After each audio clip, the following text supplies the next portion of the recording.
नमस्ते विद्यार्थी मित्रों, आज हम कक्षा 10 का स्पर्श भाग 2 का काव्य मनुष्यता पढ़ेंगे। पहला भाग हमने पढ़ लिया, आज दूसरा भाग पढ़ेंगे। तो मनुष्यता यानी कि ये मानवता की हेल्प कर सके, मानवता की भलाई कर सके और जो दूसरों के हमेशा काम आ सके। कि जिस प्रकार अभी देखते हैं कि कोरोना का संकट समय में कि लोग एक दूसरे की सहायता करते थे, जहाँ पर अन्न की कमी हो वह अन्न पहुँचाते थे, जहाँ पर कपड़े या कोई अन्य चीज़ें जो नहीं पहुँच सकती है वो पहुँचाते थे, राशन किट है वो पहुँचाई। तो ऐसी मानवता है, गरीब वर्ग है, वहाँ पर लोगों की सेवा करना, उसकी भलाई करना, उसकी ज़रूरियात को पूर्ण करना, वही मनुष्यता है। तो मनुष्यता काव्य का जो पहला भाग पढ़ा है उसका थोड़ा थोड़ा सार हम हर एक पद का पढ़ते जाए। कि सुमृत्यु के बारे में कहा गया पहले पद में कि वही मनुष्य है जो समाज की भलाई कर सके, समाज की सेवा कर सके, और समाज की सेवा करते करते ही उसकी जब मृत्यु हो तो वही सुमृत्यु है। और बाकी जो मनुष्य है वो जो समाज के लिए उपयोगी नहीं होते हैं, नहीं काम करते हैं, उसी मनुष्य को पशु के समान कहा गया है। दूसरे में तो उदार व्यक्ति है, महान व्यक्ति है, जो दूसरों की दुख को समझने वाले हैं, विशाल व्यक्ति है, वही महानुभूति है, उसकी हर जगह पर प्रशंसा होती है, सरस्वती बखानती है। और ये धरती माता भी कृतार्थ भाव मानती है, उसकी सजीव कीर्ति हमेशा गूंजती रहती है, पूरे विश्व में उसकी नामना असीम विश्व में वो प्रसिद्ध हो जाते हैं। और उसके बाद जो नेक्स्ट एग्जाम्पल दिया है कि महान विभूतियों का एग्जाम्पल दिया है कि छुता दतिदेव, दधीची, उसीनर और सहस्वीर कर्ण ने, कि चारों ने समाज के लिए अपना संपूर्ण न्यौछावर कर दिया है। जैसे अकाल के समय में रतिदेव ने पूरा स्थाल दे दिया, दधीची ने समाज पर जब राक्षस का खतरा था तब अपना अस्थियों का ढांचा दे दिया, और उसीनर ने अपना सोमास दान दिया, और सहस्वीर कर्ण ने अर्जुन के लिए अपना स्वर्ण दान किया और कवच कुंडल भी दान कर दिया, जो जन्मजात, जन्म के साथ ही चर्म के साथ जुड़ा हुआ है, वो भी सहस दान कर दिया। तो ऐसे अनित्य देह के लिए लोग क्यों मरते हैं, क्यों डरते हैं, मृत्यु से क्यों डरना? एक दिन ये हमारा नाशवंत है देह, तो मरना निश्चित है। और नेक्स्ट कि सहानुभूति चाहिए महाविभूति, दुख को समझने वाले, पीड़ा को समझने वाले, वही महान व्यक्ति है, वही हमारी महान पूंजी है, और उसी के वश में धरती स्वयं बनी हुई है। यानी कि धरती भी उसका मान करती है, सम्मान करती है। जैसे भगवान बुद्ध का जो प्रवचन है वो कंटिन्यूस ने अविरत लोगों के लिए, समाज के लिए प्रवचन दिया, तो समाज के जो विनीत वर्ग भी झुक गए, और भगवान बुद्ध का भी विनय से ही लोक वर्ग उसकी बातों को स्वीकार करने लगे। तो अभी हम नेक्स्ट जो दोहा पढ़ते हैं कि रहो न भूल से, यानी कभी मदाद तुझ वित्त में, सनात जान आपको करो न गर्व चित्त में। अनाथ कौन है यहाँ, त्रिलोकनाथ साथ है, दयालो दीनबंधु के बड़े विशाल हाथ है। अतीव भाग्यहीन है, अधीर भाव जो करे, वही मनुष्य है कि जो मनुष्य के लिए मरे। मदांत घमंड के नशे में चूर होना तुझ, मतलब थोड़ा सा वित्त, धन, रुपया, थोड़े से रुपयों में हमें घमंड नहीं करना चाहिए। सनात जैसे अपना स्वामी, कोई न किसी का नाथ हो, आपको करो न गर्व चित्त में, यानी कि हमारा कोई सहारा है, ऐसे गर्व में, मन में घमंड नहीं करना चाहिए, अपने हृदय में घमंड नहीं करना चाहिए। अनाथ जिसका कोई सहारा ना हो, बेसहारा हो, यहाँ कौन है? प्रश्न किया है। त्रिलोकनाथ, तीनों लोगों का नाथ हमारे साथ है, तो कोई यहाँ अनाथ नहीं है। दयालु दीनबंधु, दया करने वाले, दीनबंधु दुखी की साथ सुनने वाले, दोनों का रक्षक, बड़े विशाल, बड़ा हाथ उसका है। अतीव भाग्यहीन, अतीव मतलब ज़्यादा, अत्यधिक जो बेताब होता है, उतावल करता है। अधीर, धैर्य धारण न करने वाला है, वो अतीव भाग्यहीन है। तो यहाँ वही मनुष्य है जो मनुष्य के लिए मरते हैं। तो पहले से समझते हैं हम कि कभी भी हम भूल से भी, यानी कि थोड़ा पैसे के स्वामी हम बन गए, तुच्छ थोड़े से पैसों के लिए हम इतना घमंड करें? कभी हमें घमंड नहीं करना चाहिए, क्योंकि धन आज है और कल नहीं, क्या पता। और दूसरी बात है, जैसे हमारे भगवान हमारे साथ है, माता पिता हमारे साथ है, ऐसे सनात जान आपको करो न गर्व चित्त में कि हमारा कोई सहायक है। और ये जानकर भी हमें अपने हृदय पर, अपने मन पर कभी घमंड नहीं करना चाहिए। तो वास्तविकता देखा जाए तो यह अनाथ कौन है? प्रश्न किया है, कोई अनाथ नहीं है, क्योंकि जो व्यक्ति के पास धन नहीं है, माता पिता नहीं है, तो भी उसका सहायक है कोई, यानी कि त्रिलोकनाथ, तीनों लोगों का नाथ उसका स्वामी है, उसकी रक्षा करते हैं, उसे 2 वक्त की रोटी देते हैं। इसलिए हमें अपने आप पर कभी गर्व नहीं करना चाहिए। दयालु दीनबंधु, दीन दुखियों की सेवा करने वाले दयालु है, रक्षक है, उसके यानी ईश्वर का, प्रभु का बड़ा विशाल हाथ है हर व्यक्ति के ऊपर। और जो व्यक्ति अधीर से, धीर भाव से धैर्य धारण नहीं करता है और धैर्य न रखता है, और ऐसे ही अति भाग्यहीन है, वो अत्यधिक वो भाग्यहीन, जिसका नसीब बदकिस्मत, जिसका नसीब अच्छा ना हो, वो है जो अधीर भाव करे, मतलब कि थोड़े से पैसे आने पर बहुत घमंड करता है, समाज के गरीब वर्ग को वो बुलाता ना हो, उससे बातचीत न करता हो, वो अति भाग्यहीन है, वो बदनसीब है।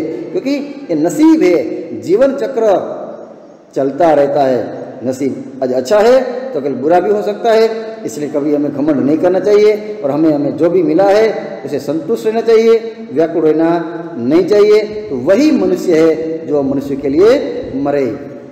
नेक्स्ट, अनंत अंतरिक्ष में अनंत देव है खड़े, समक्ष ही स्वबाहु जो बड़ा रहे बड़े बड़े, परस्परालंब से उठो तथा बढ़ो सभी, सभी अमर्त्य अंक में अपंक हो चढ़ो सभी, रहो न यव की एक से एक काम और का सरे, वही मनुष्य है कि जो मनुष्य के लिए मरे।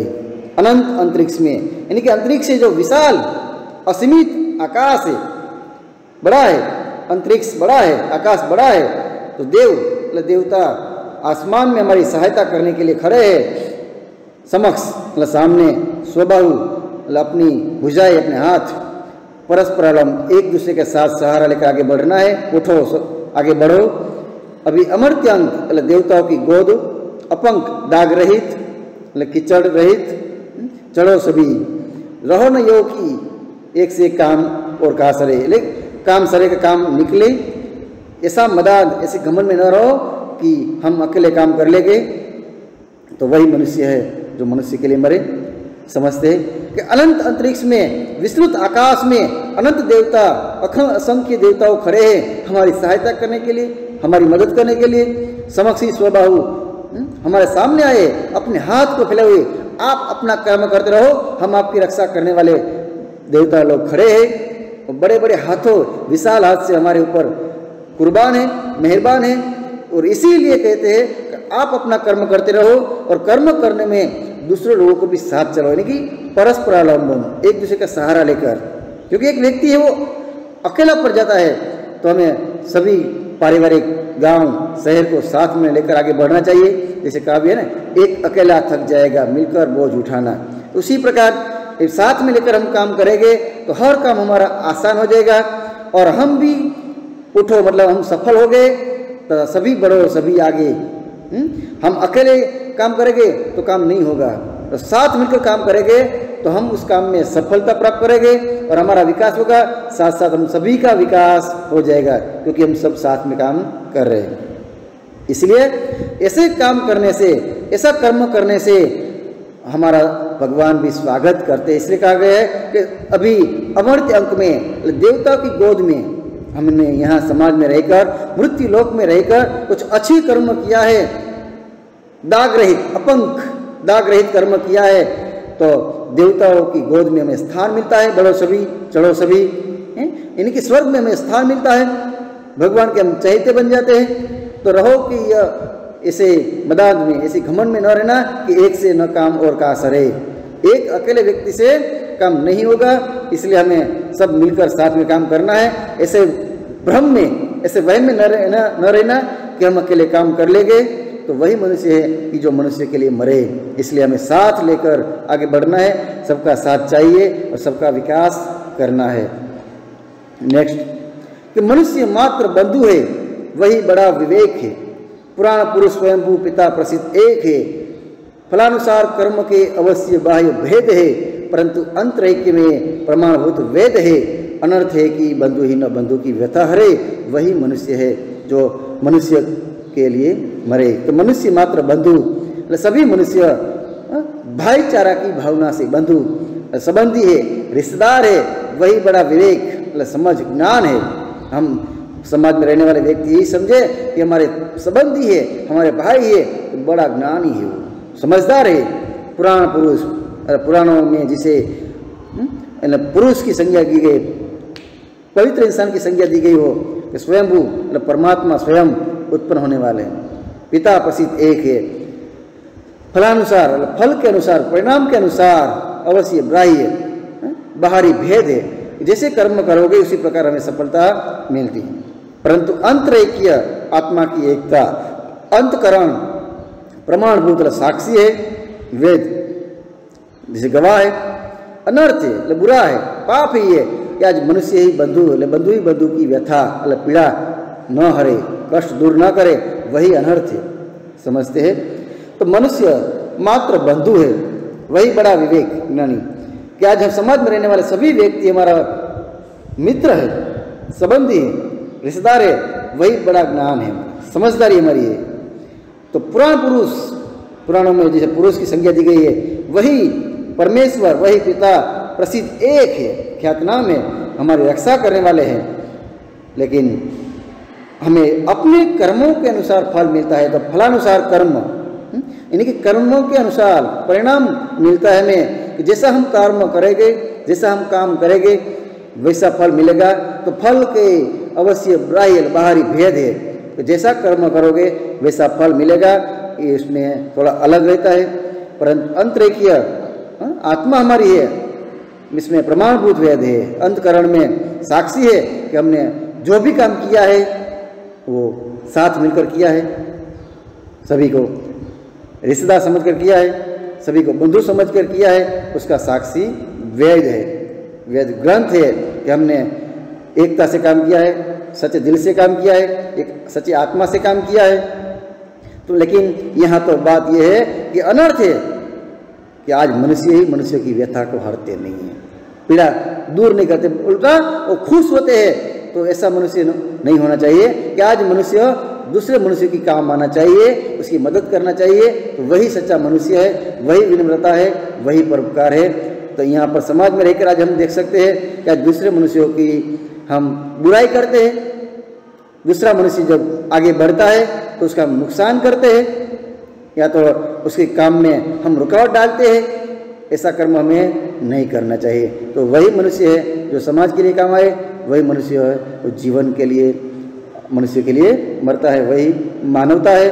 अब लास्ट पद आगे हम पढ़ते हैं कि चलो अभिष्ट मार्ग में सहस खेलते हुए, विपत्ति विघ्न जो पड़े उन्हें धकेलते हुए, घटे न हेल मेल हाँ बढ़े न भिन्नता कभी, अतर्क एक पंथ के सतर्क पंथ हो सभी, तभी समर्थ भाव है कि तारता हुआ तरे, वही मनुष्य है कि जो मनुष्य के लिए मरे। तो चलो अभिष्ट मार्ग, अभिष्ट ने लक्षित, वांछित, इच्छित, कि हम आज़ाद है कि जो अपने मार्ग पर चलना चाहते हैं वो मार्ग पर हम चल सकते हैं, सहस खुशी के साथ खेलते हुए। हम कि जो भी रास्ते पर जाना चाहते हैं उसी रास्ते पर हम अपनी इच्छा से खुशी के साथ उसी मार्ग में हम जा सकते हैं। विपत्ति मतलब विघ्न, संकट, बाधा, पीड़ा जो पड़े उन्हें धकेलते हुए, धकेलना दूर करते हुए, कि जो भी हमने लक्ष्य चुना है और उसी लक्ष्य को प्राप्त करने के लिए रास्ते में जो भी विघ्न, मुश्किलें, विपत्ति जो आती है, पड़े लाती है, उन्हें धकेलते हुए, दूर करते हुए हमें अपने लक्ष्य की ओर आगे बढ़ना है। घटे न हेलमेल, तालमेल, आपसी हम समूह बनाकर सब साथ मिलकर आगे बढ़ते हैं। तो कहीं किसी कोई काम कम करता है, कोई ज़्यादा करता है, तो उसी में तनाव उत्पन्न नहीं होना चाहिए। हमें हेलमेल को घटाना नहीं है, मित्रता, बंधुता, भाईचारा का जो भाव बनाकर रखना है, वही बढ़े न भिन्नता कभी, अलगता, दूरी, भिन्नता, अलगाव, रिश्तेदारों में कभी अलगाव पैदा नहीं होना चाहिए और सभी साथ मिलकर हमें आगे बढ़ना चाहिए। अतर्क एक पंथ है, अतर्क जैसे तर्क से परे, पंथ रास्ता, सतर्क सावधान यात्री, कि जो यात्री जो मुसाफर तर्क से परे है और रास्ते में आने वाली मुसीबत पीड़ाएं या कोई रुकावट डालता है उसी को जांचते हुए समझते हुए सतर्क पंथ वही कहलाते हैं कि हमें आगे के रास्ता कैसे आगे बढ़ना है। तो हमें सतर्क यात्री है वो तर्क से परे है, ऐसा होगा तो नहीं। हम साथ मिलकर जब आगे बढ़ेंगे तो रास्ते में आने वाली हर मुसीबत को हम धकेलते हुए आगे बढ़ेंगे। तो तभी समर्थ भाव है, शक्तिशाली कि हम साथ मिलकर काम करेंगे। जैसे एकता बढ़ती है, ताकत बढ़ती है, समर्थ भाव है कि तारता हुए तरे, तारना सफलता प्राप्त करना, उद्धार होना। हम तो सफल होते हैं, साथ साथ हम अन्य को भी, समाज को भी हम पार करें, तार करें, तरे, अरे पार हो, मुसीबत से हम निकल जाए। सीधा शब्दों में कहा जाए तो कि हम तो उद्धार करते हैं अपना, साथ साथ समाज का भी उद्धार करते हैं। तो वही मनुष्यता है, वही मानवता है जो परोपकार करता है। तो यहाँ पर काव्य की जो 8 पद है वो अलग अलग पद में समझाया। तो अब ये हमें उसी प्रकार आगे से आपको भी ये अलग अलग पद को समझना है। 1-2 बार पढ़ लो, समझो, और उसके जो बाद में क्वेश्चन आंसर है वो भी आपको फेसबुक में लिखना है। तो ये क्वेश्चन आंसर का भी थोड़ा मैं आपको समझा देता हूँ। तो पहला जो प्रश्न है, कवि ने कैसी मृत्यु को सुमृत्यु कहा गया है? तो कवि ने यशस्वी मृत्यु यानी कि जो समाज में भलाई करते हुए, समाज सेवा करते हुए, परोपकार करते हुए जो मृत्यु हुई है सुमृत्यु कहते हैं। जैसे दधीची, कर्ण, जिसे आज हम याद करते हैं, जिस मृत्यु को सभी याद करें और जो परोपकार के लिए के कारण सम्माननीय हो, वही मृत्यु को सुमृत्यु कहा गया है। दूसरा, तो उदार व्यक्ति की पहचान कैसे हो सकती है? क्योंकि उदार व्यक्ति है वो कैसे हम जाने? तो उदार व्यक्ति की पहचान यह है कि वह इस असीम संसार को अखंड रूप से, ये मेरा है तेरा है ऐसा भाव नहीं, कि पूरा विश्व एक अखंड रूप है, सबको समान मानता है, एक मानते हो। वह जाति, देश, रंग या भेद किए बिना सबको आत्मीय मानता हो, सबको अपना मानता हो, सबकी सेवा करे, वही उदार व्यक्ति है, वही महानुभाव है। नेक्स्ट, तीसरा क्वेश्चन, कवि ने दधीची, कर्ण आदि महान व्यक्तियों का उदाहरण देकर मनुष्यता के लिए क्या संदेश दिया है? परोपकार का संदेश दिया है। कवि ने दधीची, कर्ण और आदि महान व्यक्ति जैसे उसी राजा उदाहरण देकर सारी मनुष्यता को त्याग और बलिदान, समाज के लिए अपना त्याग करना, कि सर्वस्व बलिदान करने का संदेश दिया है। दधीची ने देवताओं की रक्षा के लिए अपनी हड्डियों तक दान दे दी, संपूर्ण शरीर निरक्षर कर दिया। कर्ण ने ब्राह्मण के मांगने पर अपना जन्मजात स्वर्ण त्वच तक दे दिया, दान में दे दिया। उसिनर ने कबूतर के बदले में अपने शरीर का मांस दे दिया, शिकारी की घटना। और रतिदेव ने भूखे अतिथि को, दरवाजे पर कोई मेहमान आया है, अतिथि को खाने के लिए अपने हिस्से का भोजन दे दिया। इस प्रकार ये महापुरुष हमें आत्मत्याग और मानव सेवा का पाठ पढ़ाते हैं, यानी कि मानवता का संदेश दिया है, परोपकार का संदेश दिया है। चौथा, कवि ने किन पंक्तियों में यह व्यक्त किया गया है कि गर्व रहित जीवन व्यतीत करना चाहिए, घमंड रहित? तो रहो न भूल के कभी मदा तुच्छ वित्त में, यानी कि थोड़ा सा पैसा प्राप्त करने से हम घमंडी हो जाते हैं। तो इस पंक्ति में वो बताया है कि सनाथ जान आपको करो न गर्व चित्त में, तुच्छ वित्त के लिए कभी हमें घमंड नहीं करना चाहिए। पांचवा, कि मनुष्य मात्र बंधु है से आप क्या समझते हैं? स्पष्ट कीजिए। इसका जो अर्थ है कि समाज में रहने वाला हर मनुष्य, हर व्यक्ति, हर इंसान बंधु है, एकता से रहना चाहिए। तो संसार के सभी मनुष्य हमारे बंधु है, अपने भातृवत है, भाईचारा है। विश्व का कोई भी प्राणी हमारे लिए पराया, बेगाना या विजातीय या शत्रु नहीं है। ये भाईचारे का भाव समझाया है कि मनुष्य मात्र बंधु से। 6.1, कवि ने सबको एक होकर चलने की प्रेरणा क्यों दी है? क्योंकि एकता से काम आगे बढ़ते हैं। वो काव्य का है ना, जैसे साथी हाथ बढ़ाना। तो कवि ने सबको एक होकर चलने की प्रेरणा इसलिए दी है क्योंकि सभी प्राणी मूलतः एक है। पृथ्वी पर जिसने भी जन्म लिया है वो एक समान है। सबको किसी न किसी को हेल्प चाहिए, मदद चाहिए। वे एक ही पिता की संतान है। परम कृपाणु परमेश्वर दीनबंधु का हम संतान है और पूरी मानवता एक है। दूसरे मनुष्य का धर्म है कि वह दूसरों को भी उठाने, बढ़ाने और तारने के काम आए। इसलिए कवि कहा है कि तभी समर्थ भाव है कि तारता हुआ तरी। मनुष्य मात्र बंधु होने के नाते हमें दूसरों को आगे बढ़ाना चाहिए, दूसरों का उद्धार करना चाहिए, दूसरों को काम आना चाहिए, क्योंकि तभी हम शक्तिशाली बन सकते हैं। 7, व्यक्ति को किस प्रकार का जीवन व्यतीत करना चाहिए? कविता के आधार पर बताना है।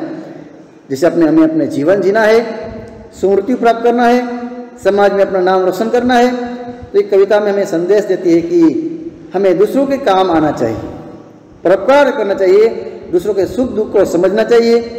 हमें स्वार्थ को तिलांजलि त्यागना देकर पूरी मानव जाति के लिए जीना चाहिए।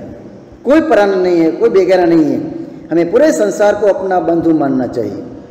भाईचारा से हम आगे बढ़ेंगे। हम जहाँ भी दुख दर्द देखे वही करुणा, दया और परोपकार का व्यवहार करें। जिसे भी जरूरत हो वहाँ पर हमें अपने दया भाव दिखाना चाहिए, वहीं पर हमें परोपकार का काम करना चाहिए। तो हम धन का घमंड न करें, अभिमान न करें, भूलकर भी मानव में अलगाव, दूरी, जुदाई पैदा न करें। तो जहाँ तक हो सके हम सभी में मेल जोल, भाईचारा का भाव बढ़ाने का प्रयत्न करें, यही बताया गया है। अब काव्य का जो प्रतिपाद है, काव्य का भावार्थ कि मनुष्यता कविता के माध्यम से कवि क्या संदेश देना चाहते हैं। भाव यानी कि जो मेन तो परोपकार, मानव जाति का जो है हिस्सा है वो परोपकार है, तो वह मनुष्य है। तो मनुष्यता कविता के माध्यम से कवि मानवता, एकता और सहानुभूति, सद्भाव, उदारता और करुणा का संदेश देना चाहते हैं। वो मनुष्य को स्वार्थ, भिन्नता, वर्गवाद, जातिवाद, सांप्रदायिकवाद आदि संकीर्ण छोटे विचार, बुरे विचार से मुक्त करना चाहते हैं। वो मनुष्यों में उदारता के भाव भरना चाहते हैं। उदार व्यक्ति बनने कवि चाहता है कि हर मनुष्य समस्त संसार में अपनत्व की अनुभूति करे, अपनत्व, अपनापन, मानवता दिखाए।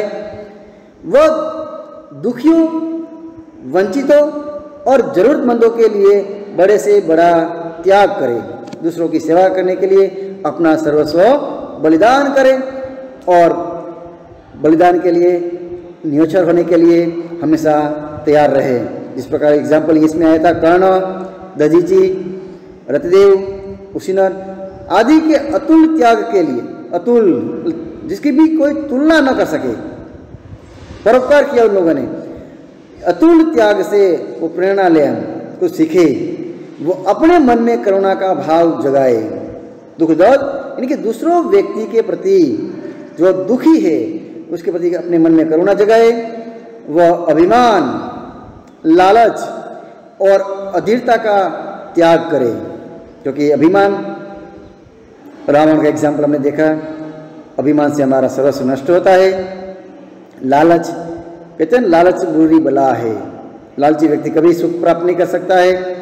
और अधीरता यानी कि धैर्य, तो धैर्य धारण न करना।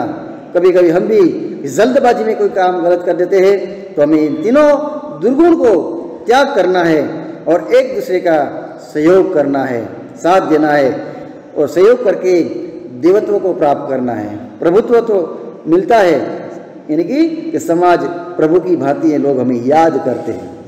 वह हंसते खेलते जीवन जिए, ऐसी खुशी के साथ जीवन बिताना है तथा आपसी मेलजोल, भाईचारे का भाव को बढ़ाना है, बढ़ाने का प्रयास करना है और उसे किसी भी सूरत में अलगाव, किसी भी कीमत में हमें उसे अलगाव, जुदाई और भिन्नता, अलगता को हवा नहीं देनी चाहिए, ऐसी कभी बात भी फैलाना नहीं चाहिए। तो विद्यार्थी मित्रों, ये सभी क्वेश्चन आपको फेसबुक में लिखना है, व्यवस्थित अच्छी राइटिंग से अच्छी तरह से पढ़ना है, काव्य को समझना है। अस्तु।